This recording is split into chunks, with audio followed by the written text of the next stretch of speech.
Good morning. Good morning, Pak. Good morning, sir. Okay, hope you all in a good condition. Okay, let's start our lecture today. Good news is there will be no mini assignment today, so I'll just download the attendance list from Microsoft Teams today for your attendance record. Okay, let me share the screen.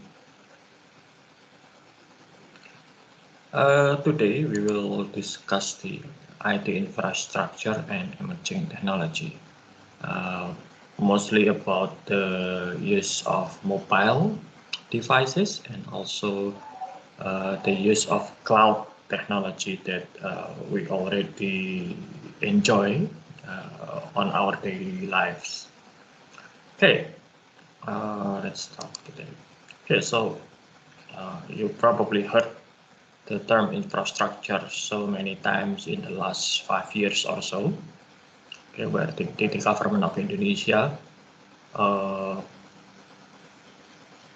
push the development of infrastructure in terms of seaport, airport, roads, railway, and many others infrastructure. Why? Because infrastructure is required for conducting business. In the context of information technology, infrastructure is paramount. A lot of things that running well or a bit unwell in our daily lives in the context of information technology can be done by using infrastructure. As simple as electricity, for example. Okay, whenever you need electricity to power up your mobile phone, charge your mobile phone, to power up your laptop, your computers, printers, etc. It's required the electricity company to build a generator, to put wires, electricity poles, and a lot of other things. And you can use that just with the flick of a switch. Okay.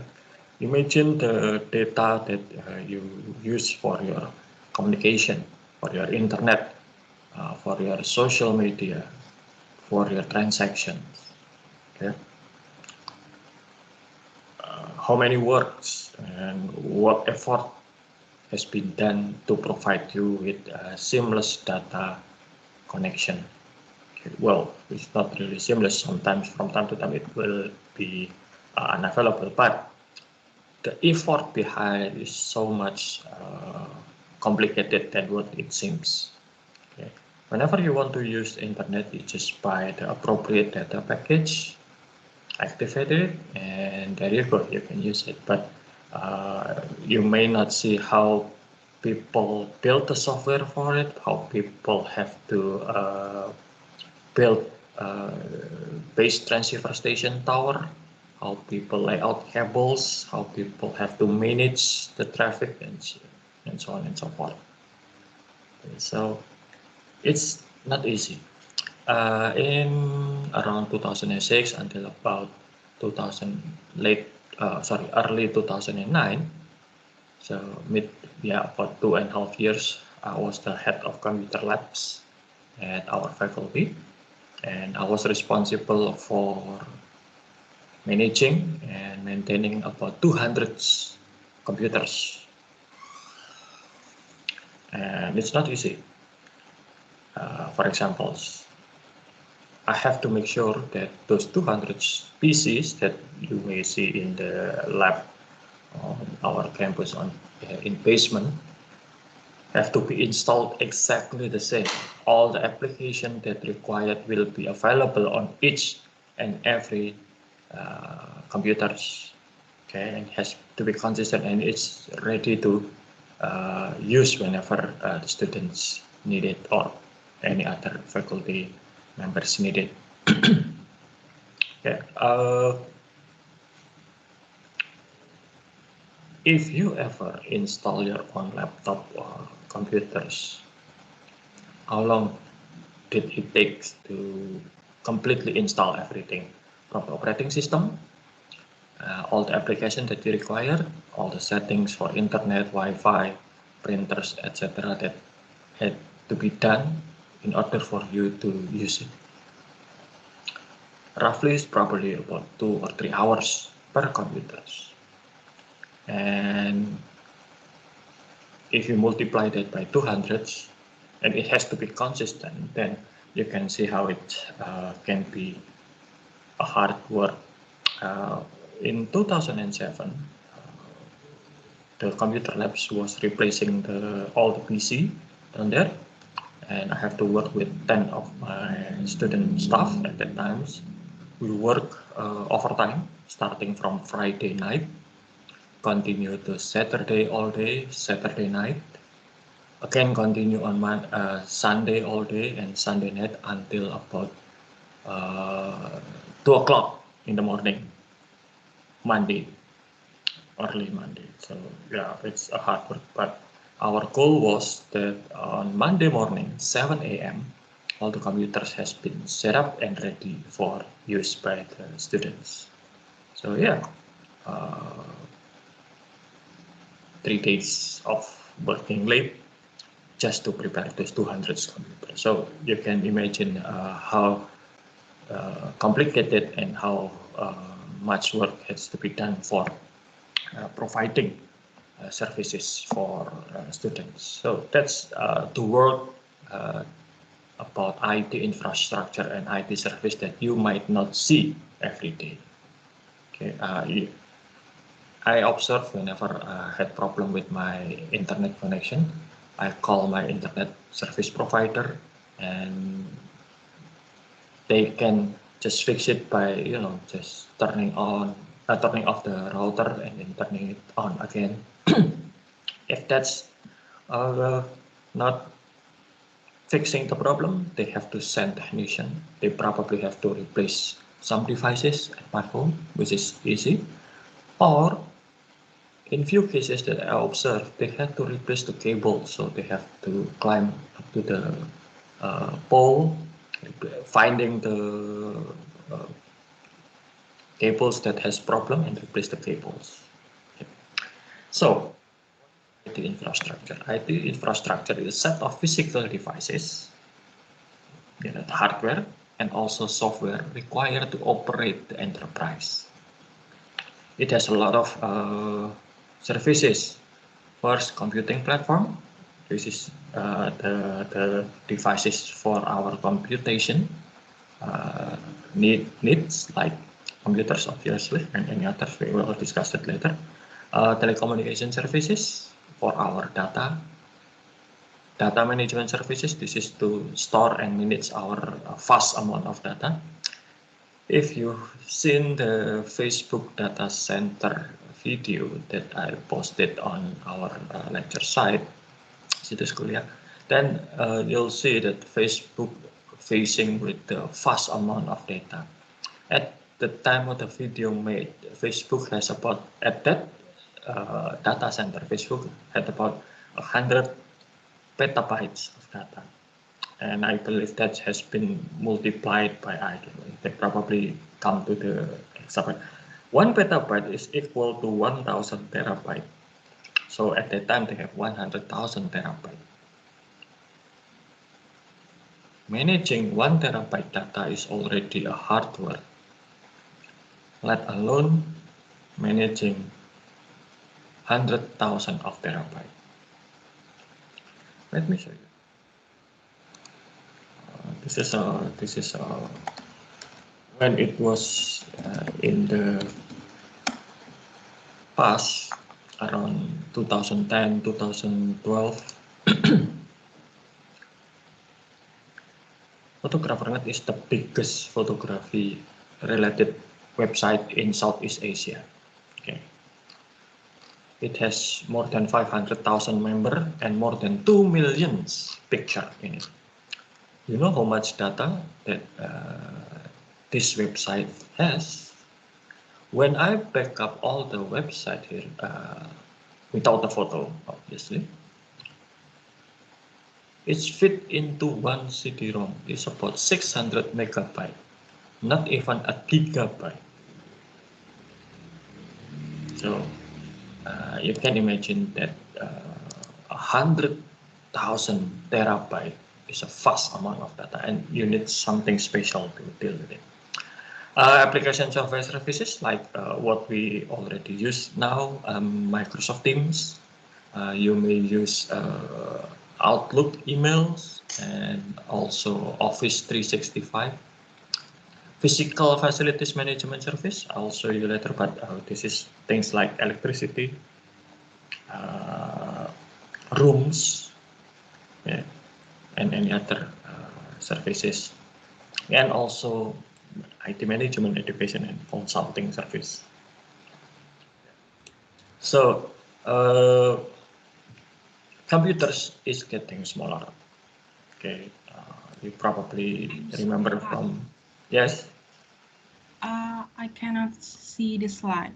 Okay, sorry. Oh, okay. Oh, it's done. Okay, good. Thank you for reminding me that. Okay, can you see it now? Yes, I can. Okay, good. Thank you for reminding me. Okay, computer is getting smaller. Okay.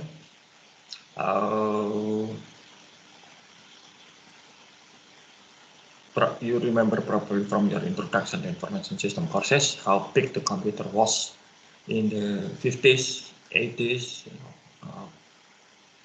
but now it's shrink. Okay, you can your mobile phone has more capability, computing capability compared to the computer that guide Apollo 11 to the moon and back. Okay, so should be it should have more computing power than the whole NASA at that time. Okay.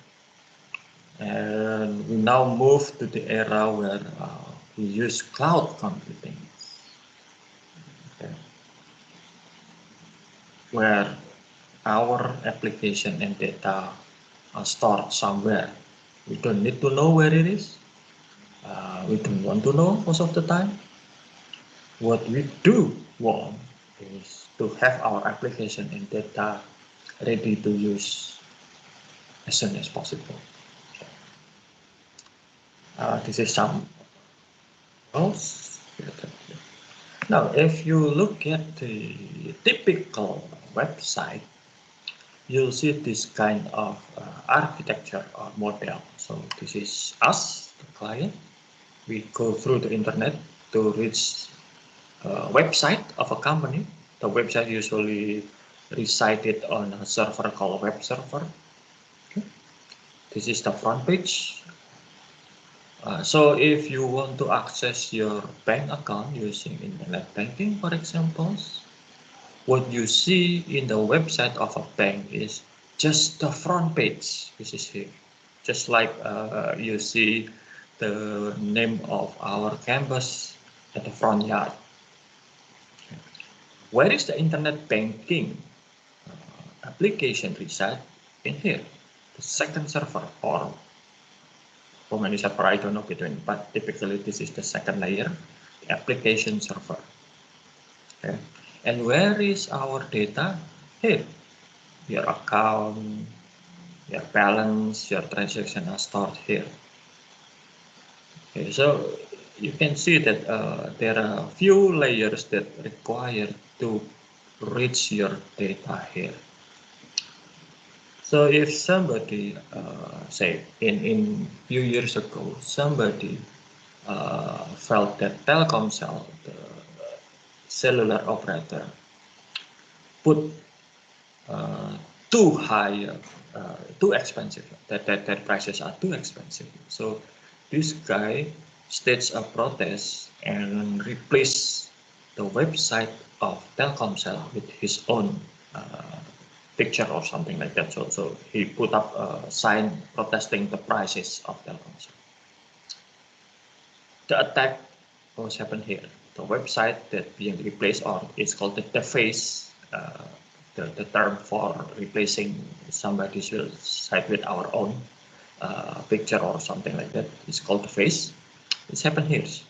So what happened with the whole Telkomsel services? Nothing. Telkomsel customers still can place a call, access internet, surfing the web, using Facebook, and so on and so forth. They can still pay the bill. They can still have transaction with Telkomsel. Everything that happened here unaffected by the replacement of website. Sure, Telkomsel was, in their public, was hurt publicly, the image of Telkomsel, but nothing really happened for the core business of them, which is telecommunication. Okay. This is the equal of somebody make a graffiti to cover the name of our campus. Do we get hurt? No. Obviously not. Do our classroom getting dirty from the paint? No. Do the computers inside our building broken? I don't think so. Okay, so that's just it.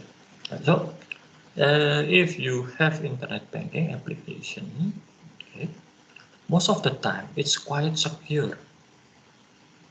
Okay, it's very hard to breach into the system and create problems.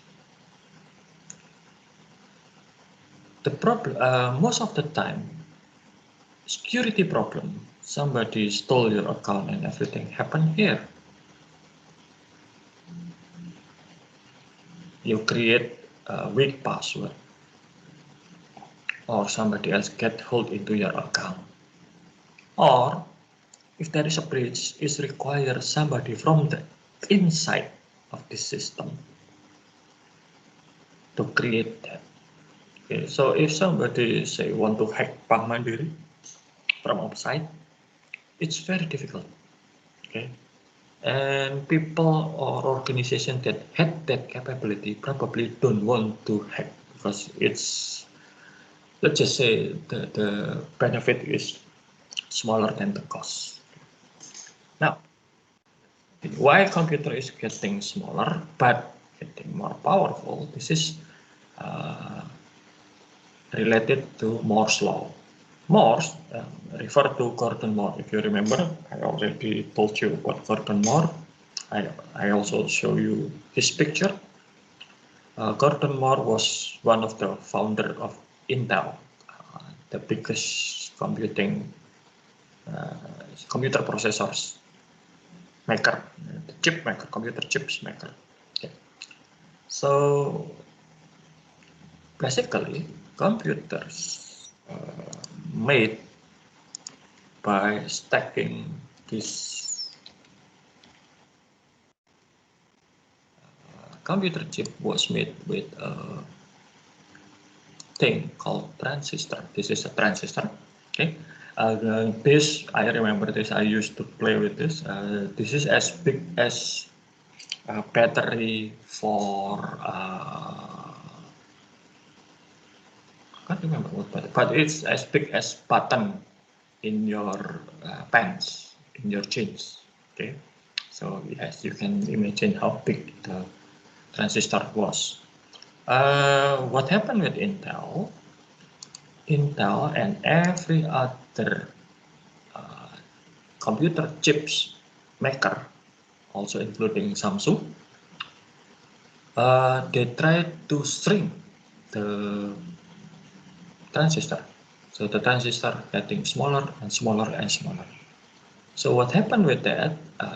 In the same chip area, so in the same circuit board, you can pack more transistor. More transistor means more computing power. So most of the time, computer chips performance was judged by how many transistor that can be packed into the chips. Okay. And Gordon Moore at that time observed that every 2 years or 24 months, the amount of transistor inside a chip always double. Okay, so he declared that computing power will double every 2 years, and that's become Moore's law. Intel then revised the law, stating that it's not doubling every 24 months or 2 years, but every 18 months. So 18 months from now, recently, Intel just released their latest series of computer chips. 18 months from now, we will have computer chips that has twice the power of the current chips with roughly similar price. So if we buy a computer processor now for $500, the processor that has twice the performance will still 500 1.5 years from now. Okay. Recently, by the size of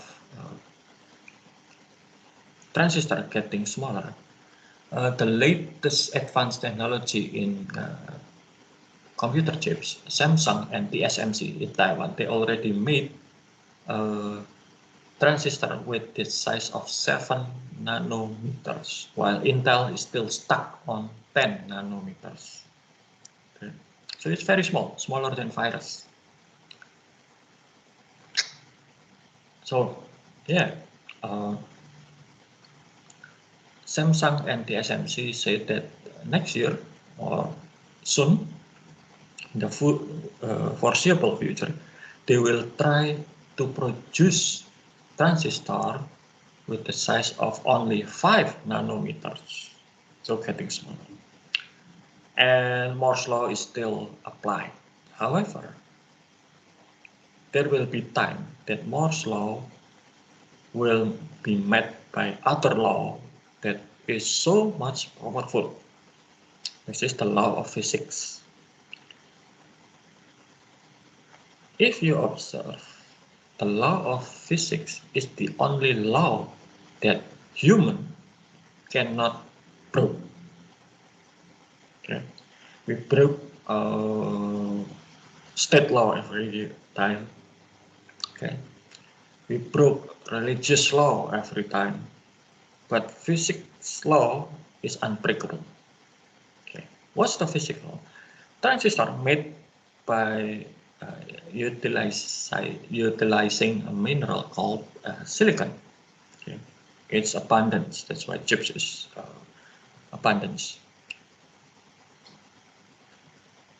We will be stuck.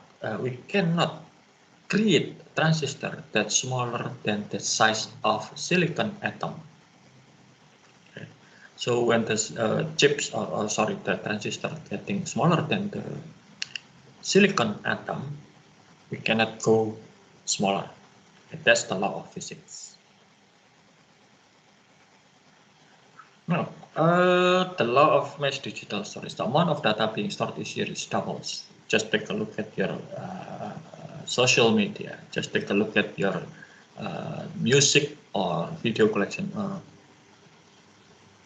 Come to think of it, I used to have like few gigabytes collection of music that I rarely touch these days because of I usually use streaming services. Okay, this is more.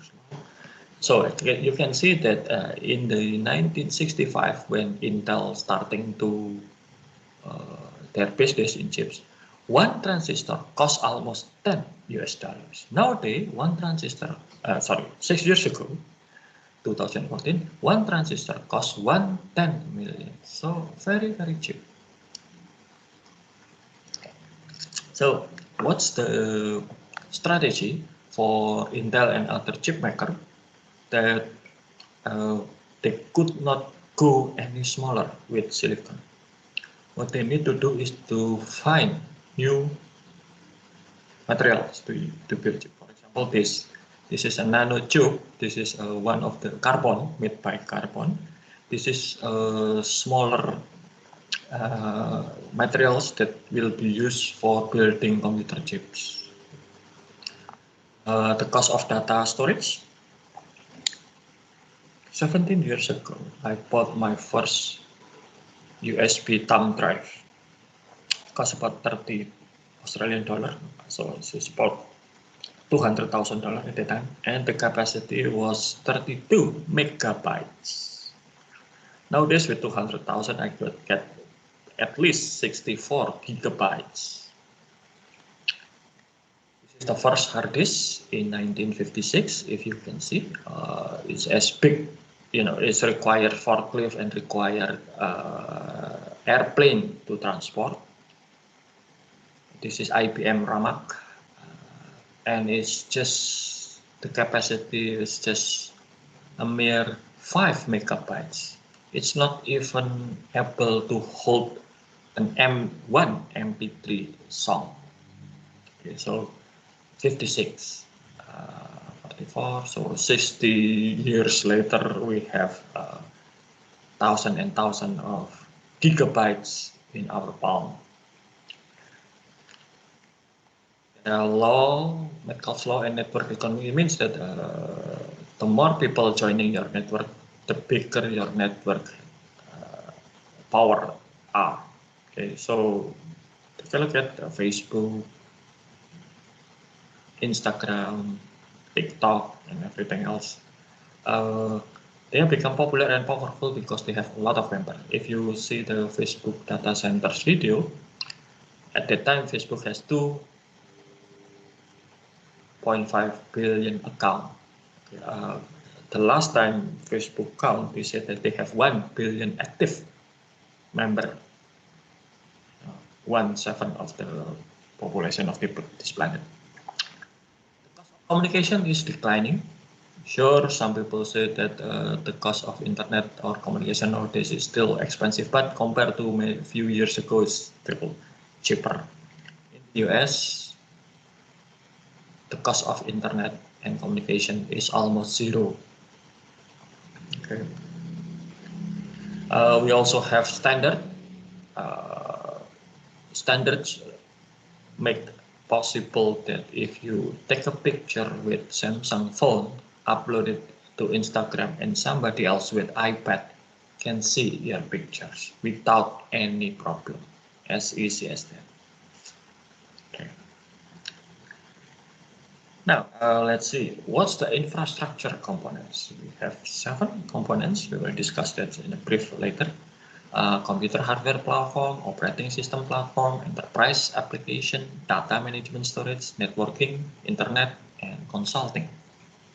Why do you need to know this? Because later on when you graduated and also you work either as a business owner or as employee, there will be time that you need to decide what kind of computers or IT infrastructure you need to buy. Okay? Should you buy a laptop, or should you buy a tablet? Should you buy a desktop computer, or should you buy any other? Which internet service provider will provide you with the best services and reasonable price?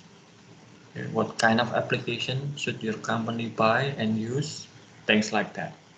Okay, let's start with hardware. Okay. For example,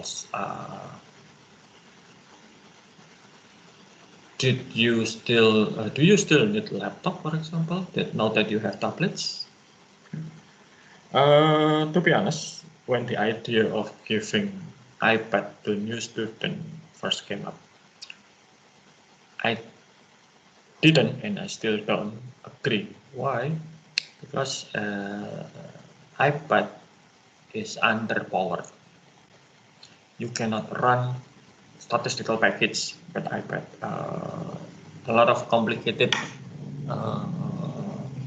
application, like using extensive Microsoft Excel, could not be done using iPad, but I might be wrong. Okay.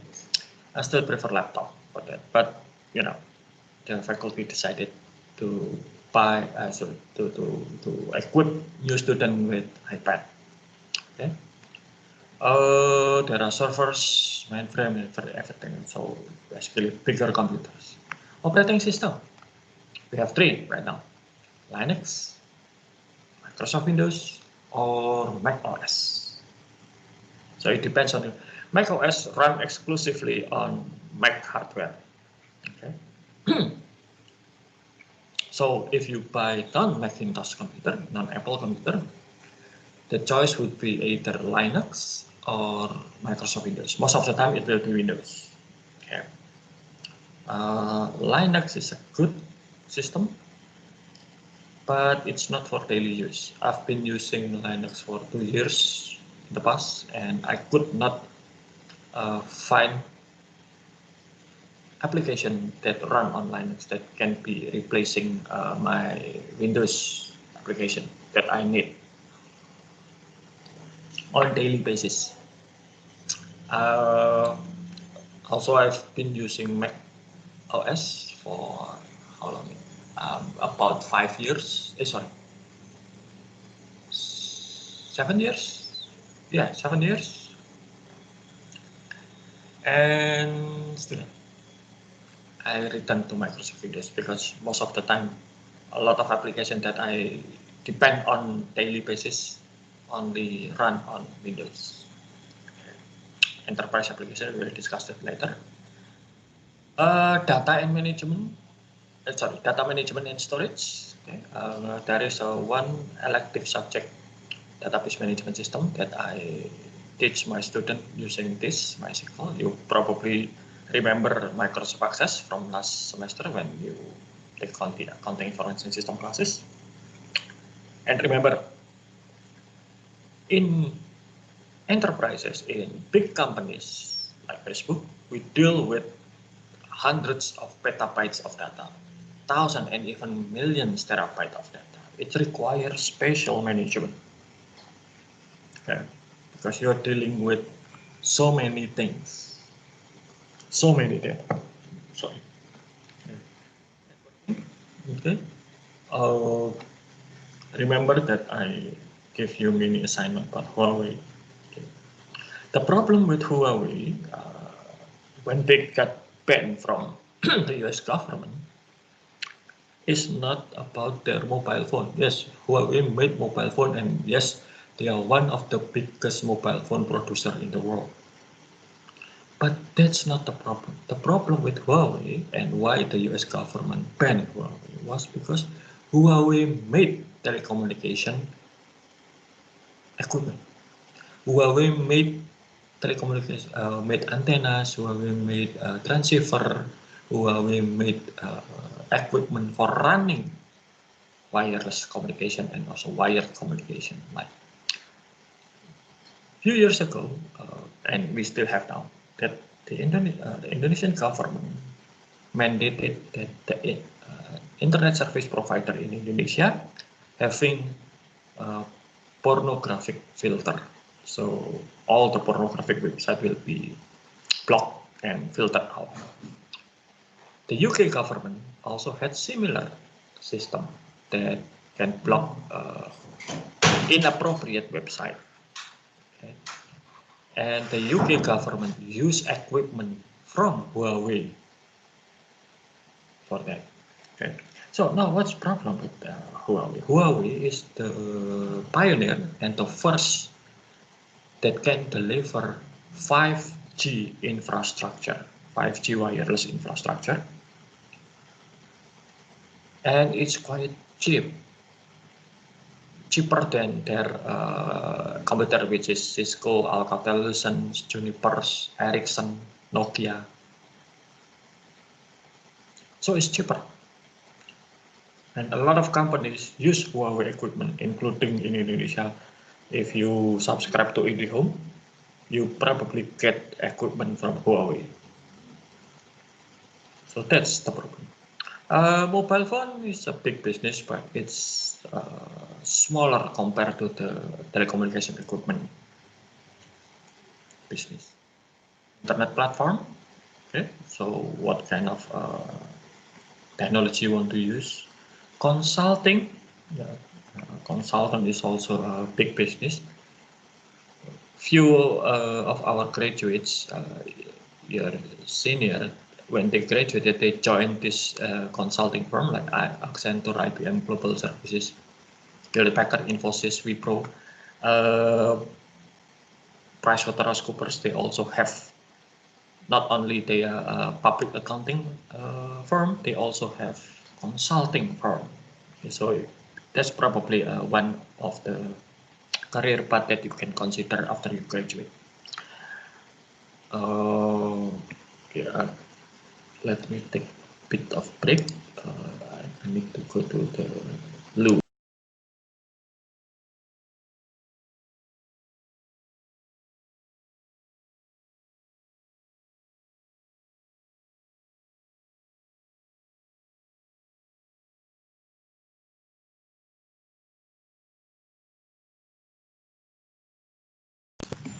Okay, I'm back. Let's see. Okay.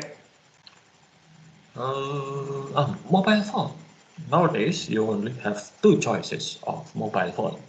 Well, three actually, with Huawei developing their own system. It's either iPhone or Android. It used to be BlackBerry, but BlackBerry is gone now.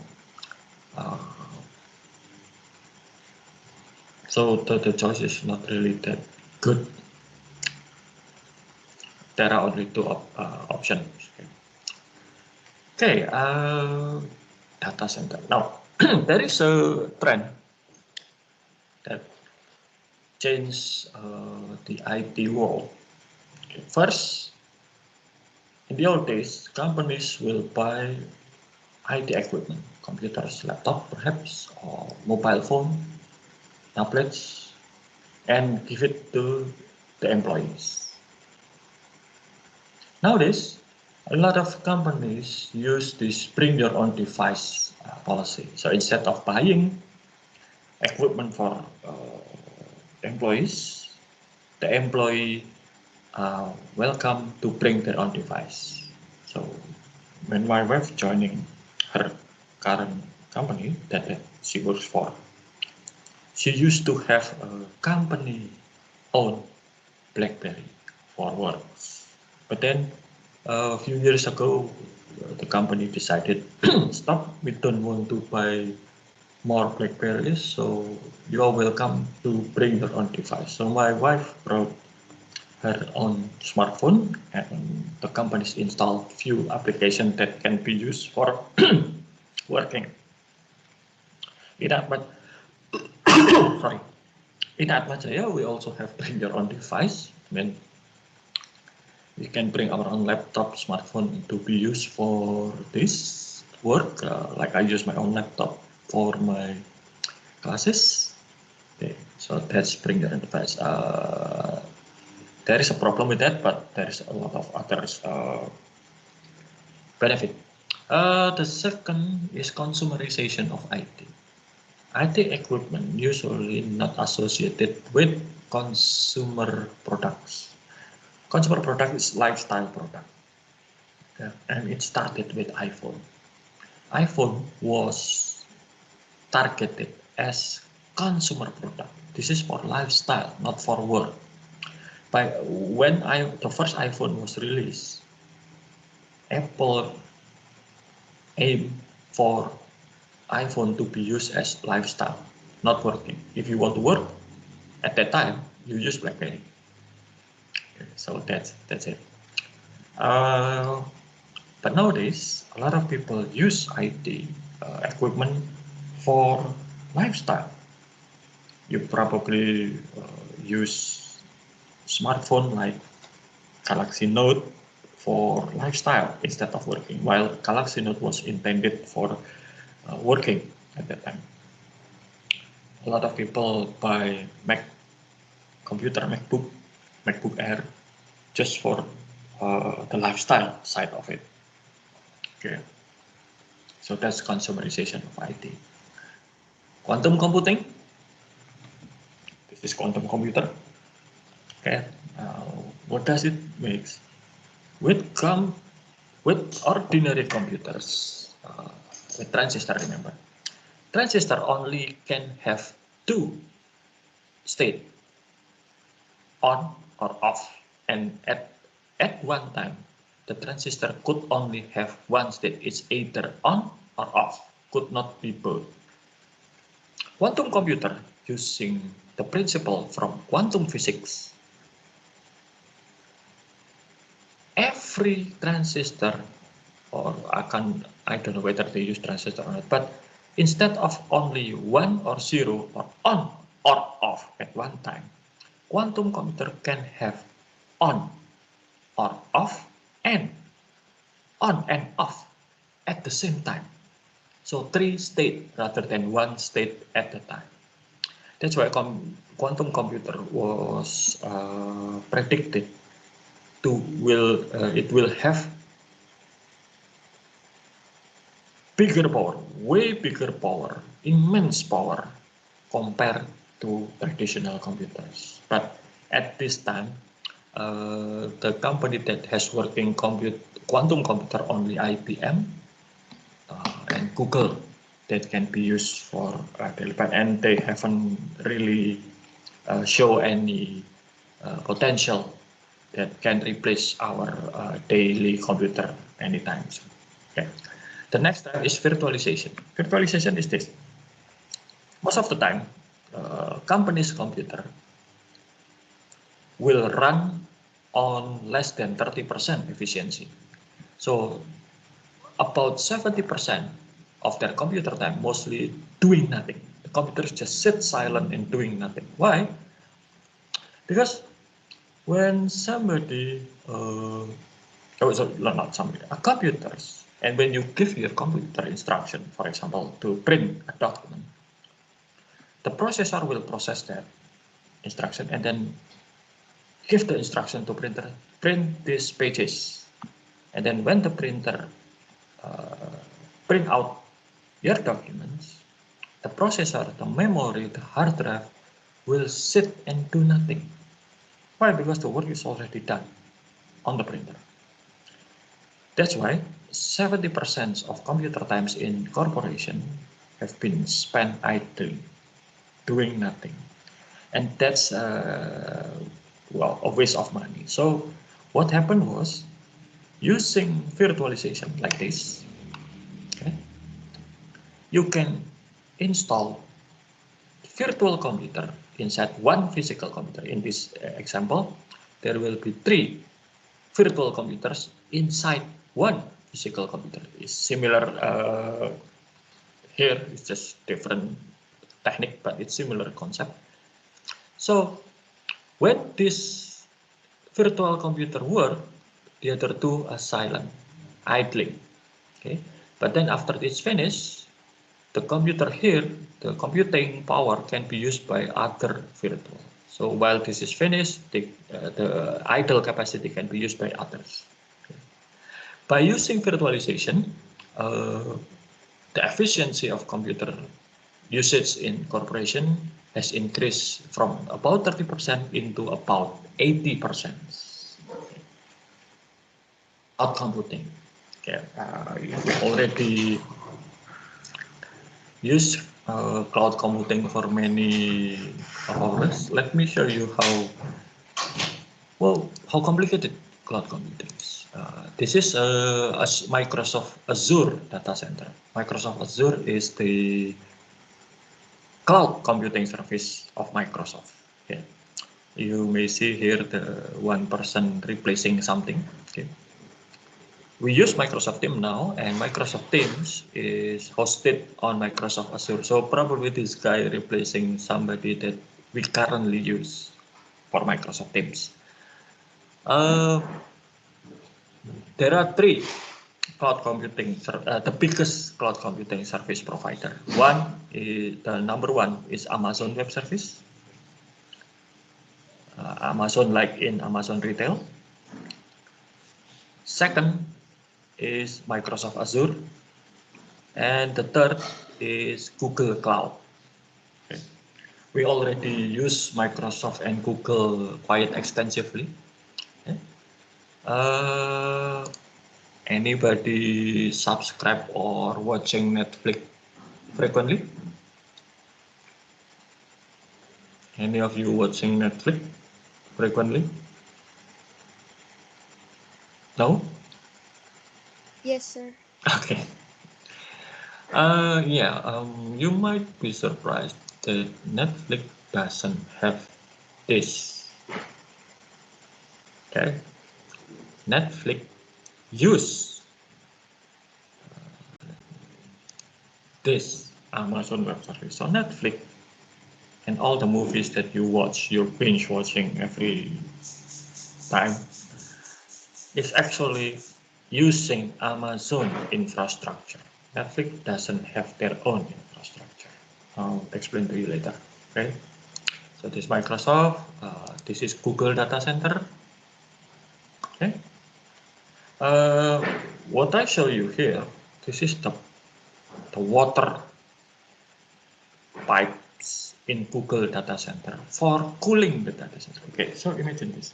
If you watch the Facebook video that I posted,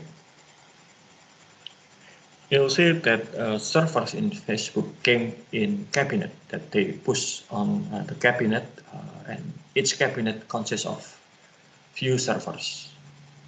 One cabinet usually require about between 2,000 to up to 5,000 watts of electricity. So say 2,000 watts. My home electricity is about 2,200 watts. So it's almost as big as my entire house just for one cabinet. If you look at Google's, they have thousands and thousands of servers every day. Can you imagine the heat generated by those electricity? So in terms of data center in Google, they use water to cool the data centers. The blue pipe here, this is the cold water that will be delivered to the servers. The red one is the hot water that coming out of those servers, and it will be cold. Okay, so this is Google's services. Okay. If you remember, in Facebook data center, they put their data center in a cold area. In that example is Oregon, and they are facing mountains that blew cold winds. Okay. Google has data center in Oregon because Oregon is quite cold in the US. They also have data center in Finland. Finland is on average colder than any other place in the world. Some also have data center in Iceland. Microsoft even have data center in a container that submerged inside the seawater. Okay, just to be cool, because it's cooling is quite expensive. And not just cooling, if you look at this, they also have to think about security, physical security. See, the fences is about probably 2 or 3 meters high. Okay, with security guards that limit the people that come in and come out of the facility. They have infrastructure, electricity, generator. If you look at the Facebook video that I sent you, Facebook data center had 14 generators just in case the electricity cut out. And each generator can generate 3 megawatts of electricity. For your information, our campus in Paparsari, the whole campus, the 2 faculties, our faculties and industrial engineering faculties, the electricity for our campus is just about 1 megawatts. So one Google's generator can provide electricity for all the 3 campuses in Paparsari. Okay, that big.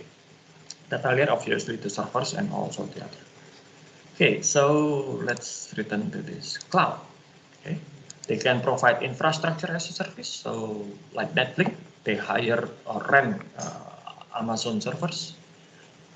Software as a service, we use Microsoft Teams, we use Outlook and email, and also Office 365. That's software as a service. You just pay and use that. A lot of company now they move to cloud. Okay, Netflix obviously, and for you who use Apple product. You're probably familiar with iCloud. iCloud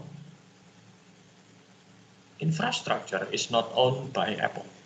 Apple doesn't have enough computing power to have iCloud. Okay, iCloud use Microsoft Azure and Google Cloud. So if you dip deep inside your iCloud, you'll see behind iCloud there will be Microsoft Azure and Google Cloud. Okay.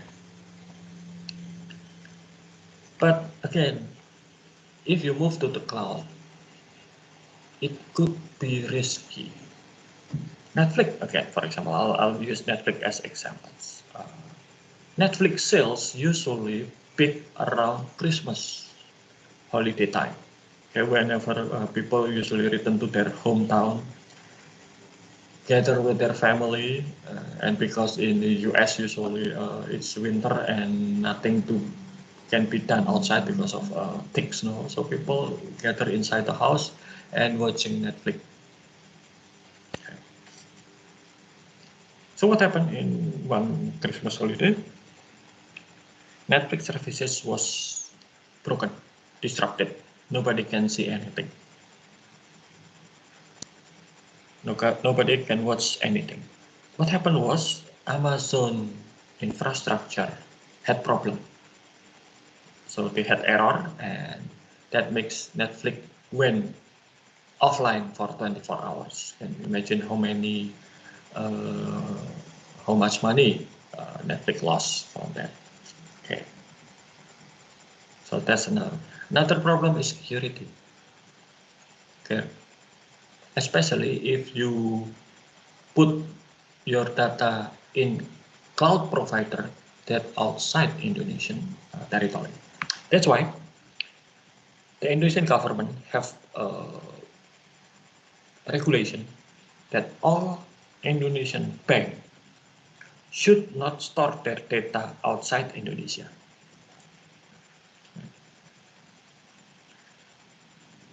Few years ago, Citibank tried to consolidate all their data in Asia Pacific and put them into two separate data centers, one in Hong Kong and the other in Singapore. But Citibank Indonesia could not comply with that. Why? Because the Indonesian government regulation prohibited Indonesian bank customer data being hosted outside Indonesia. And providing data center is quite extensive, complicated, and hard work. I'll tell you later. Okay. So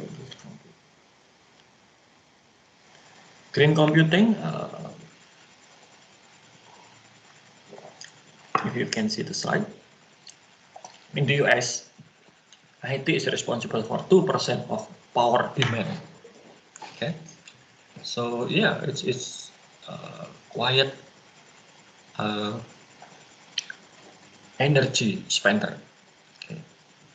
So what happened was now a big company like Facebook, Google, and Amazon, they tried to get their they try to use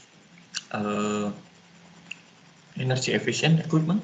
Second, they try to get their electricity from renewable sources. Google, for example, they said that they have now carbon neutral data center. It means that the electricity used by Google leave zero carbon emission. How? Google use electricity probably from water, from wind, or solar, or geothermal, and any other renewable energy sources. Okay.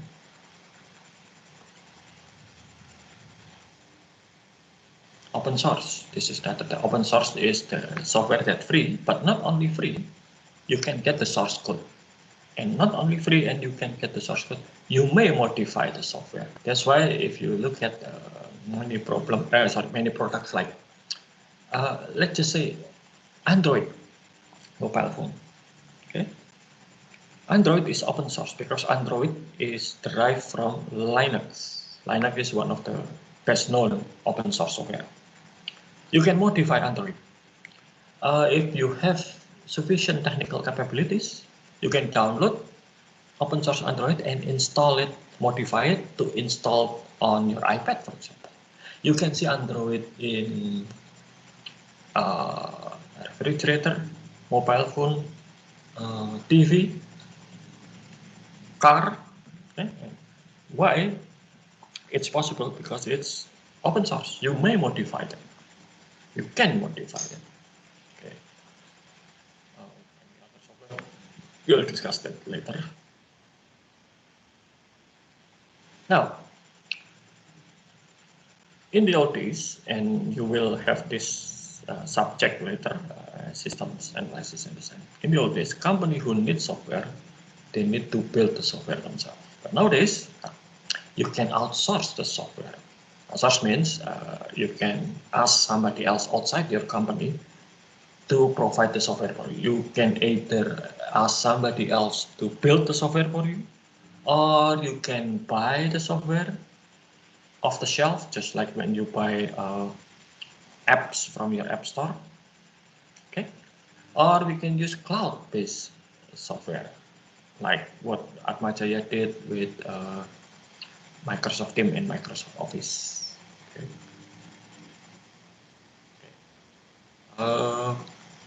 Now, dealing with infrastructure change. With cloud, okay, with cloud, okay, there is okay, let me put it this way. IT investment is expensive, okay, and a lot of time when you buy your IT equipment, sometimes you felt that wow, that's so expensive. For example, somebody buy Apple product. Okay. I had an iPad Air 2 that bought that in 2014 and still running well today. Sure, the battery is not as durable as it used to be, but it's still working well. Okay. I bought MacBook Pro that I didn't use it anymore and I sold it and it's still going well. That's the price. If you buy something and it's usually good quality devices are more expensive than the cheaper one. But you cannot only consider the cost. You need to consider what is called total cost of ownership model. For example, in 2007, when we replaced all the computers in computer labs, Pak Toto at that time as the Vice Dean, the second Vice Dean, we agreed that we will buy the business version of desktop computer from HP. Why business version? Why not the cheaper alternative, which is the home PC? Because a business version have 3 years warranty, total warranty. Anything broke down, replace. Anything broke down, they will repair that for free. So for 3 years, we don't have to think about repair and replacement. Something broken, HP will replace it, or they will fix it if it's possible. For 3 years. The cost obviously more expensive. At that time, one unit of just the CPU itself, without the monitor, without the keyboard, without the monitor, sorry, costs about 7 million rupiah. Similar computer with monitors outside, not the cheaper version, cost 5 million. At the time, I also bought my own personal computer, and it cost me about 5 million, and it's complete: keyboard, mouse, the desktop and also the monitor. It's about 5 million. 7 million only for the CPU for your packet. But my computer started to broke down after 6 months. While the PC that I bought in 2007 with Pak Toto lasts for 7 years. Okay, so that's the difference between. So you need to consider the concept of total cost of ownership. The cost that occurs as long as you buy, use, and maintain the gadgets. A lot of high quality IT product will have high upfront costs, but maintenance and also other operating costs will be lower. So in total, it will be probably similar or less than cheaper alternatives. Now, with cloud computer really create a different situation. When you buy IT equipment, usually you will have investment process. Okay, with investment you will have fixed cost and also variable cost. Cloud computing changed that into just variable cost. Okay, let me give you this example. If your company needs server, you buy one. Okay, one server can serve 1,000 customers. Okay. And then your business grew. You now have 2,000 customers. So what do you need? 2 servers. So you need to buy new servers. Buying servers is not easy. Okay, you will be lucky if you can have servers come to your, you buy servers and the servers arrive in your company and ready to be used, to be set up and everything in 6 months. Even when the servers arrive, you still need to set it up, install it and everything. When the Faculty of Economics buy servers, it required us at that time to set up and everything for about 2 weeks. Okay, so new servers come, you have to set it up, install it, and do a lot of things for 2 weeks before it can be used for operation. Okay. Now you have 2 servers, 2,000 customers. Then your business grew again. You buy the 3rd server, 3,000 customers. And then suddenly one day your business going down because of maybe pandemics or economics went bad. It's not your company's fault, but then your customer decreased to only 1,000. You now have 3 servers, but only 1,000 customers to serve. So you only need 1 server. What about the other 2? They did nothing. What do you want to do with those 2 unused servers? Sell it? You probably can sell it with less price than your purchase price. But then again, what happened if suddenly later on your business getting better? You gain another customers. Your 1 server could not handle it. Okay. While you still have 3 servers, you still have to pay for that 3 servers in terms of depreciation. Okay, so yeah, it still costs money. Okay.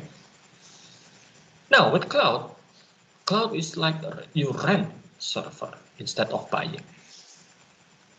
If you go to Amazon website, I did that last semester. If I need 1 server, I just click 1 server, pay for that, and within 15 minutes stop, it can be used.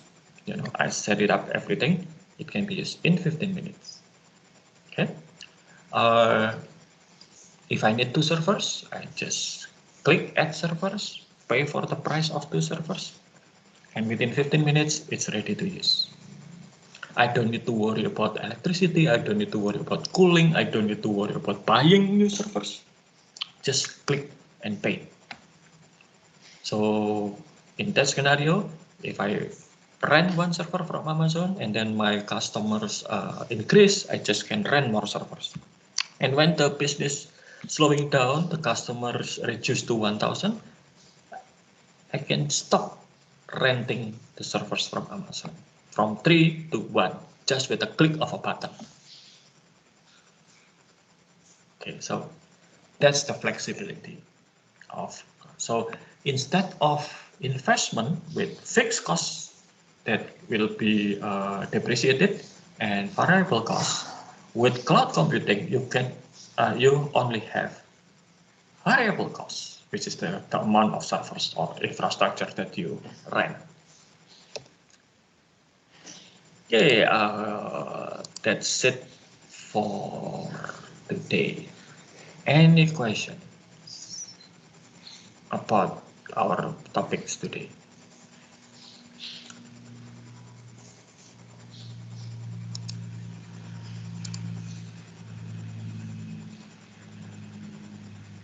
Anything need to be clarified? Okay. I also left you with an assignment, a group assignment. Okay. This is your group is asked to choose and evaluate operating system. Remember, operating system for the server at our university.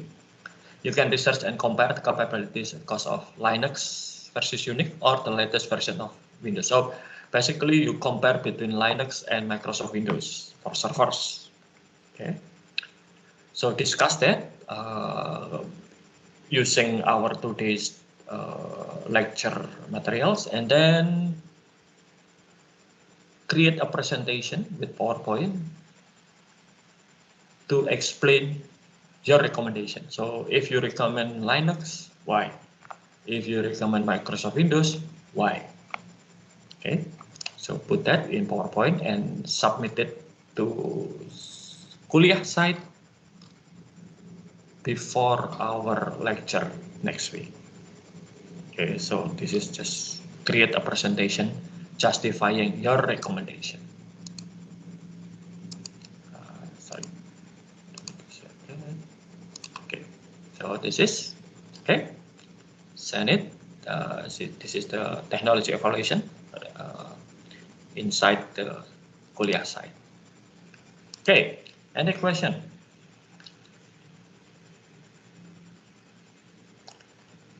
Sir, Yeah. so we will present it next week. No. There will be no video meeting next week. So just submit your PowerPoint presentation. Okay, sir. Thank you. Anything else? No? Okay, so that's it for today. Thank you for attending the video meeting lectures. Okay, as usual, the recording of the meeting today will be available soon on YouTube, and I'll provide you with the links. Okay, so see you next lectures. Keep safe and keep healthy.